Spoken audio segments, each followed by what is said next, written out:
Dr. K.S. Ramakrishnan is working as an assistant professor, School of Education, Tamil Nadu Open University, Chennai 15.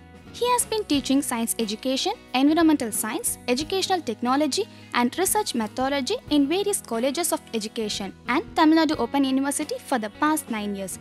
He has guided so many M.Ed, M.Phil and PhD students. His current research areas are environmental education, educational technology and media and communication. He has conducted various workshops on ICT usage in education, Wiki Educator, e-content development and educational research methodology. He had attended many online workshops on Moodle, learning analytics. He has published 6 books and many articles in national and international journals of repute. He regularly gives plenary and keynote speeches on environment and ICT related issues at various national and international conferences. He has delivered 28 episodes of the program Pudiyodor Ulagam at All India Radio, Chennai, related to various new developments in science and technology.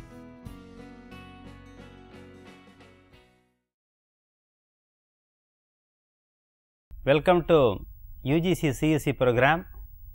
In this episode of Environmental Science, today we are going to discuss about the wetland ecosystem, and in this we are discussing about the wetland, the types of wetlands, the functions of wetlands, the wetland plants and animals, adaptations of wetland plants and animals, the benefits of wetlands and the causes of wetland loss. So, all the points that we are going to discuss today, and first of all let us discuss what is a wetland.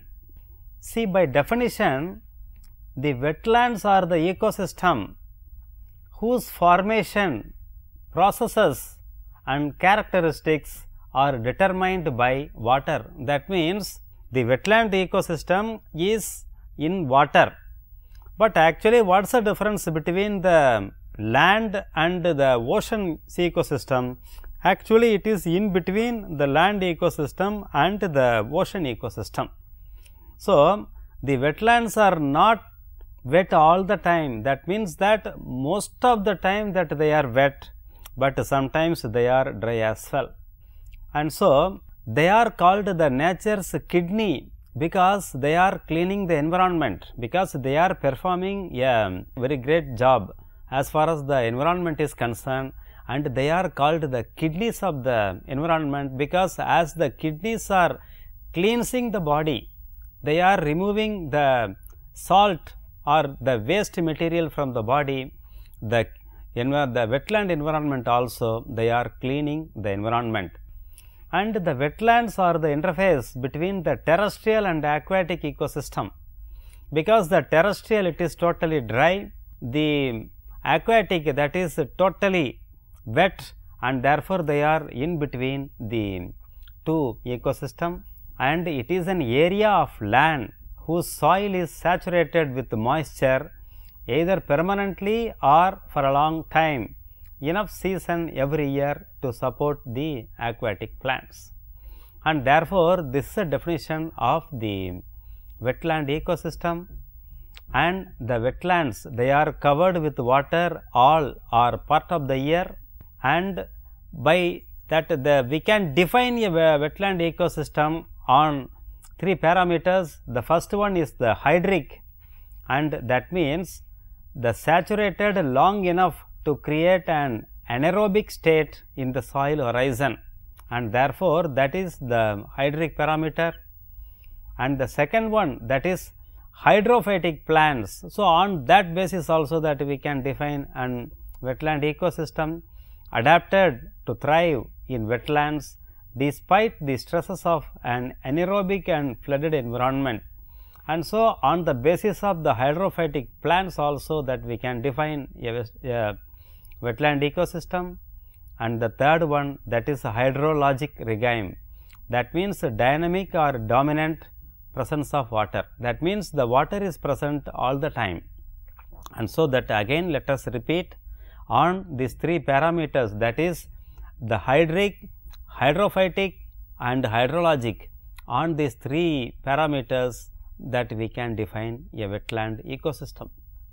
And now, the hydric soil criterion, the soils recognizable by their color, physical structure and the chemical characteristics that have developed under anoxic conditions associated with saturation or inundation by water. And so, this is the hydric soil criterion, and see, look at the diagram. So, that the soil, so how they are looking, they are to some extent they are marshy, and therefore, the soil in the wetland ecosystem, that is always some type of marsh land, and therefore, that is the first parameter. And the second, the hydrology condition. The lands that are inundated or saturated within 18 inch of the soil surface for more than 7 consecutive days, and that means if there is water more than 18 inch and that also for more than 7 days, if that condition is prevailing, then automatically that particular system is coming under the wetland ecosystem. So, the hydrology condition, that also has to be satisfied. So, again you look at the diagrams. So, here the marshy land, and already that water is there, and mostly that here even though some land is there, but anyhow most part that is covered with water, and therefore, this condition 18 inch means that is around some just more than some half feet. So, that much water is prevailing for more than 7 days, automatically that is called a wetland ecosystem. And the third condition, that is the vegetation condition, the lands that support a preponderance of plants that are adapted to growing under conditions of substrate inundation or saturation. See the plants, and these plants, they are able to grow in water, and they do not have the proper root system, and therefore, as the water level is increasing, that is growing or coming down. So, accordingly that they will adjust themselves, and therefore, if at any place this kind of water system is prevailing, then also that we can classify that system as a wetland ecosystem. And see, this is the terrestrial and the deep water aquatic, and therefore, it is by definition that it is in between, and that hydrology is dry and permanently flooded, and here it is intermittently to permanently flooded. That means, sometimes water will be there, sometimes it may not be. And the geochemical role, and it is a source, it is a sink, and it is source and sink as well, because there is that is a terrestrial ecosystem, that is always a source.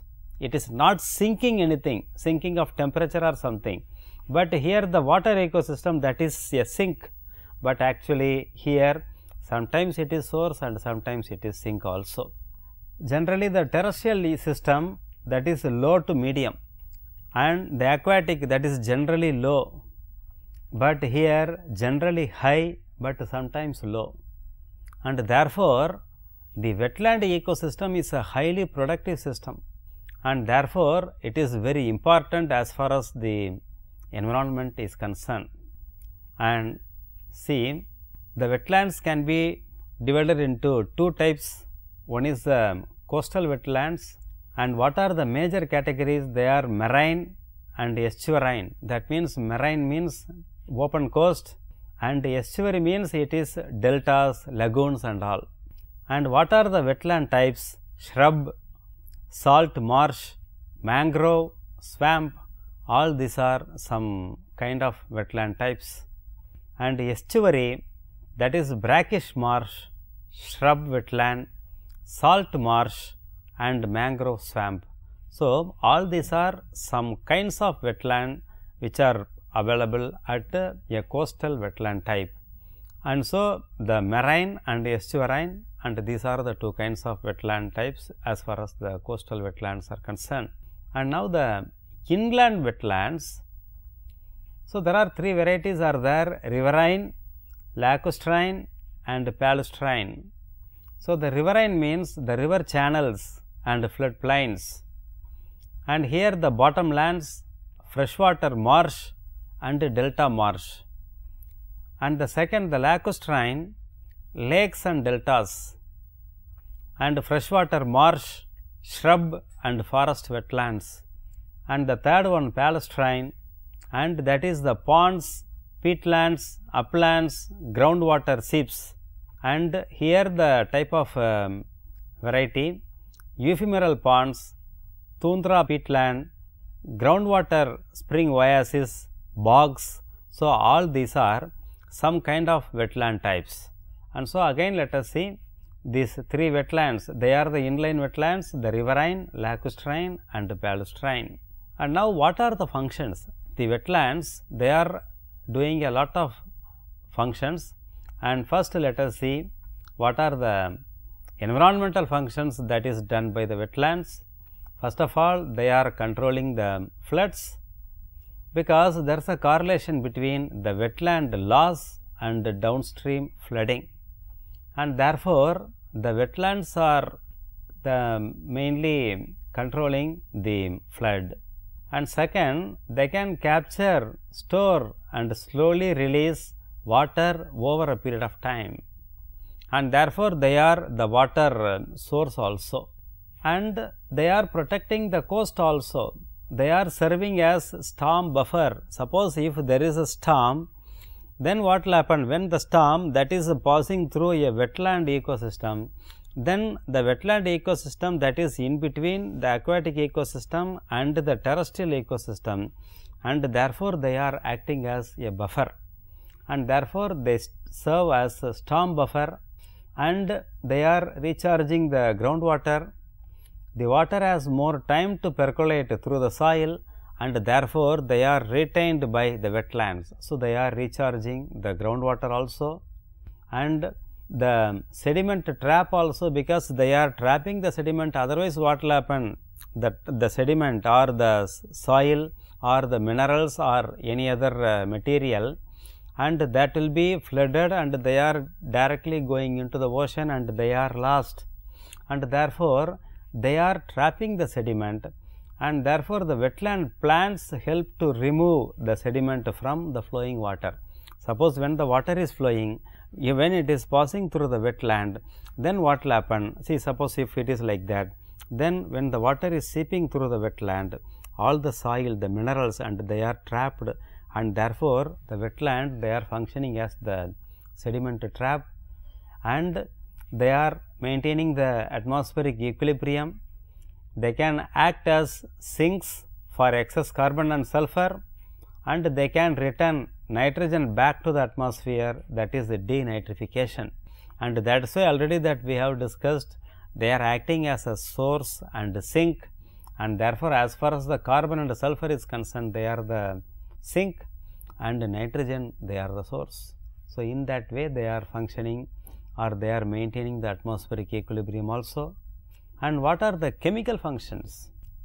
And they are intercepting the pollution and the nutrient uptake by plants, because the wetland plants are absorbing some nutrients, and therefore, in that way they are maintaining the chemical balance, and they settle in anaerobic soil and become reduced, and therefore, they are mainly the anaerobic atmosphere, and therefore, they are becoming reduced also, and they are processed by the bacterial action and the toxic residue processing. They process the toxic residue that is coming from the industrial waste or effluents, and they are buried and neutralized in soils, taken up by plants, reduced through ion exchange, and therefore, they are neutralizing the soil, and large scale or long term additions can exceed a wetland's capacity.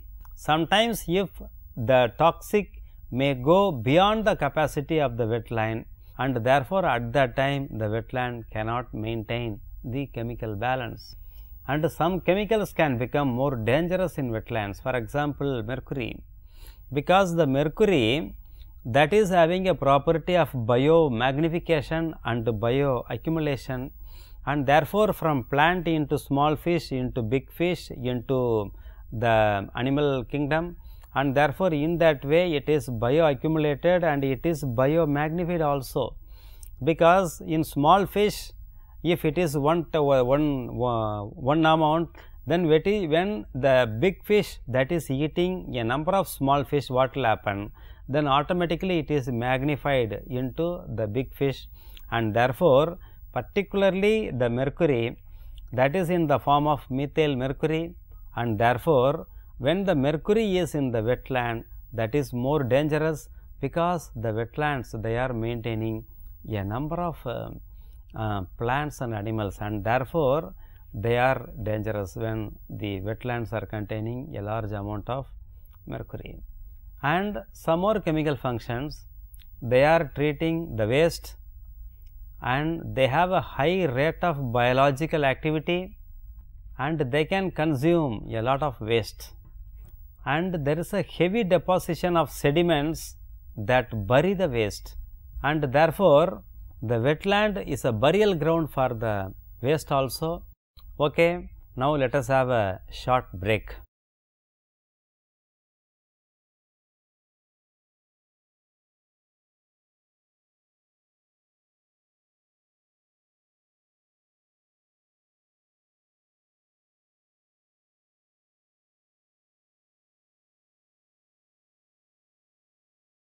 Welcome back from the break. Let us proceed.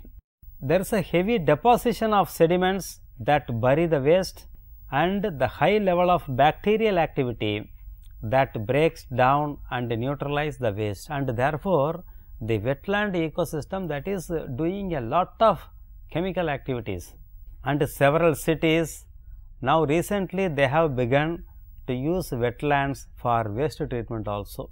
So, already that the rivers, the estuaries, or even the ocean also, they have become the waste tank, but nowadays recently the wetland ecosystem also has been used for the treatment of the waste.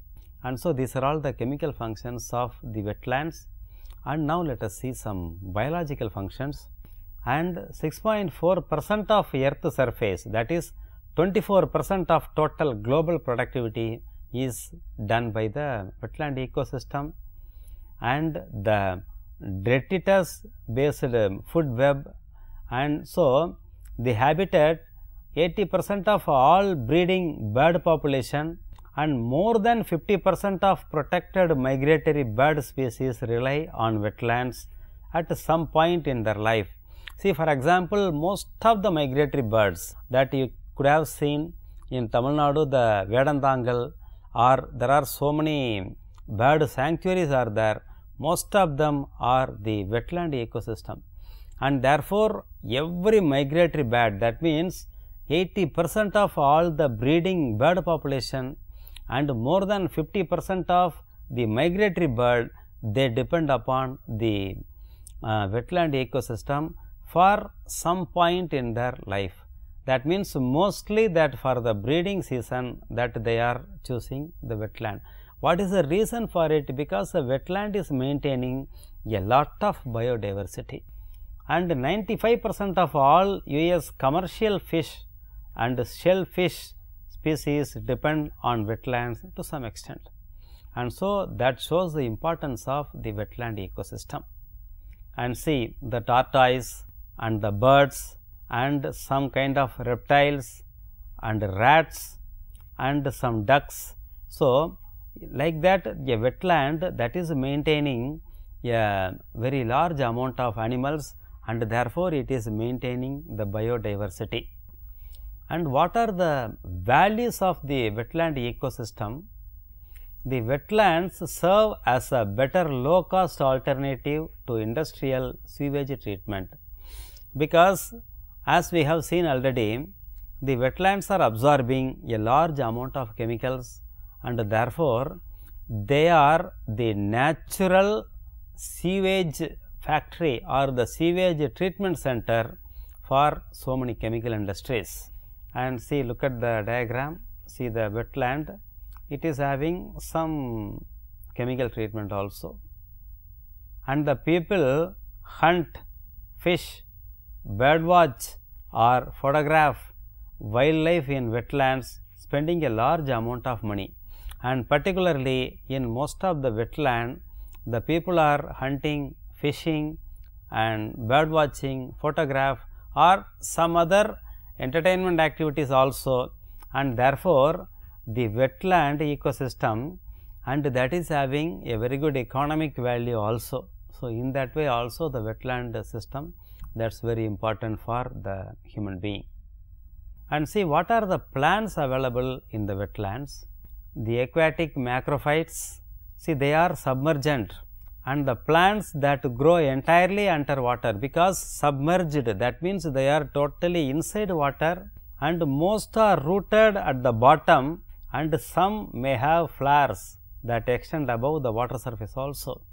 And therefore, these plants, they are totally immersed into water, and they have their roots also in water, and some plants, they are having their flowers only on the surface, and that also for the breeding, and therefore, otherwise they are totally immersed into water. And the second one, that is the floating one, and they are rooted to the bottom with leaves that float on the water surface, and the flowers are normally above water. And so, there is a difference between the first one and this one. The first one, they are rooted and totally it is immersed, and the second one, that is also rooted, but their leaves and flowers, that is on the surface, and therefore, the leaves are doing the photosynthesis, and the flowers are involved in the pollination, and therefore, the second category, that is floating leaved plants. And the other type, that is free floating, and these plants, they are not rooted to the bottom, and they are floating on the surface. That means, therefore, they are floating. Therefore, as the water level increase or decrease, accordingly this plant also, because they are floating, only small root system they may have, and therefore, that is the third variety. And the emergent, the herbaceous or woody plants that have the majority of their vegetative parts above the surface of water, it is a fourth variety, and only the root system that is on the plant, the water, and the majority of the plant, and that is on the surface, and therefore, the aquatic macrophytes, that means the aquatic plants, they are coming either in one of the category. Now, let us see that is how they are looking, and the hydrilla and the coontail and some other plants. So, these are some of the macrophytes available in the wetland ecosystem, and you see that this plant, that is totally immersed in water, and some plants, they are having their root system in water, and their plant, that is above water, and anyhow all the plants, they are the aquatic plants, and therefore, they come under either one category, and these are coming under the floating leaved plants, and you look them carefully, only their leaves, they are on the surface, and they have the root system which is in deep water, and this also the lily, lotus, all these are coming under this category. And the third variety, the free floating plants, see you look at the plant, and they have a root system, and the stem and the leaves and all, and you see that is totally floating on the water, and therefore, all these, they are coming under that category, that is the free floating plants. And the fourth one, that is emergent, and see these trees and all, only the root system, that is inside water, and all the other parts, that is above the soil, and therefore, these are the water microphytes or water plants which are available, and the emergent plants, and here again that you see most of the part that is above the water level. And now, what are the benefits of aquatic plants? They are the primary producers, and they are producing the wildlife food, and they produce the oxygen, and they are providing shelter, protection from predation for small fish, because the small fish and all, and they are having a shelter in the marshy lands, and therefore, they provide food and they provide shelter. And the third one, that is fish spanning, that means several fish attach eggs to aquatic macrophytes, and some fish build their nest also in plant beds, and therefore, in that way they are helping the breeding of the fish also, because the majority of the wetland fish, they are putting their eggs, that is near the plants, and therefore, they are providing their breeding grounds. And sometimes what happens, even the marine animals also, through the estuary and all, that they are entering into the marshy lands, and particularly the tortoise and some kind of fish, they are coming to the marshy land and they are putting their eggs, and that eggs are hatched in the marshy ecosystem, and when the hatching is over, then the small fishes and all, they are going back to the ocean, and therefore, they are a very good breeding system, the breeding place for most of the fishes, and they are used for water treatment also. The wetland plants are very effective at removing the nitrogen and phosphorus from polluted water, and therefore, they are very good at water treatment, and as we have already discussed, and they are used for the chemical treatment of factories also, because of their very high efficiency in treating the chemicals. Now, the submerged macrophyte can provide shelter for young fish as well as house and abundant food supply also, and see, look at the fishes and all, and therefore, they provide the food and shelter to most of the fish ecosystem. And now, what is their adaptive features? See, you look at the plants, and they are air spaces in the cattle leaf. See, there are the air spaces, and they allow oxygen to be transported to the roots, and therefore, even though their leaves or stem that is above the ground, because of these micropores, and they are taking the oxygen and they are transported to the roots, and they also help from the leaves support structure, and that is rigid enough. So, the leaf stands upright in the water, yet lightweight and full of air like styrofoam, and therefore, it is floating on the water, and therefore, the most of the water plants, they have a lot of pores, and therefore, they are very lightweight. So, you can see any plant, you see that they are very lightweight, they are not at all heavy, and therefore, because of their lightweight, they are totally floating, and the leaves and the stem, they contain a lot of pores, and therefore, through that they are absorbing, through these pores they are absorbing the oxygen, and that is taken to the roots, and therefore, because of that they are comfortably floating on the water, and therefore, that is the ecosystem. And see the leaves also, and they are somewhat very sharp, and they are what to tell, somewhat long enough also, and so that they are comfortably floating on the surface of the water. And see that already that we have seen, even alligators also, they are building their nest from the vegetation, and so the support provided by the wetland, that is sustaining a large amount of plants as well as animals. See the importance of wetlands, most productive ecosystem in the world, comparable to rainforest and coral reefs, and many species of birds and mammals, they rely on the wetlands for food, water and shelter, especially during the migration and breeding, and they provide rich habitat for an immense variety of species of microbes, plants, insects, amphibians, reptiles, birds, fish and mammals, and therefore, these are all the importance of the wetlands. And so, the adaptive features are discussed here.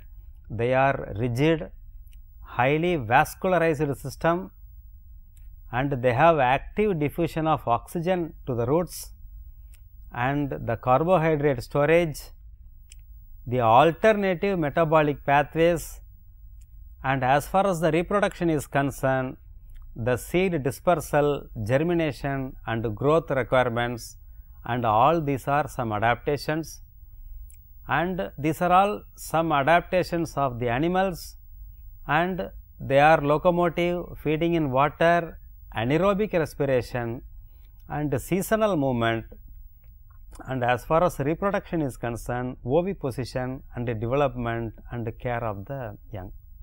So, the wetlands are among the most productive ecosystem in the world. They are the sponges on the landscape, they are the kidneys of the landscape, and they are the hotspots of biodiversity. And now, let us summarize. In this episode, we have discussed about the wetlands, their types, functions, wetland plants and animals, the adaptations of wetland plants and animals, their benefits, the causes of wetland loss, all that have been discussed in detail. Now, let us have some questions. Define wetlands. The second question, what are the three bases on which the wetlands are categorized? The third, write the major functions of wetland ecosystem. The fourth one, mention some benefits of aquatic plants. And the last, why wetlands are called the sponge, kidneys and the hotspots of biodiversity. With that, let us conclude. Have a good day.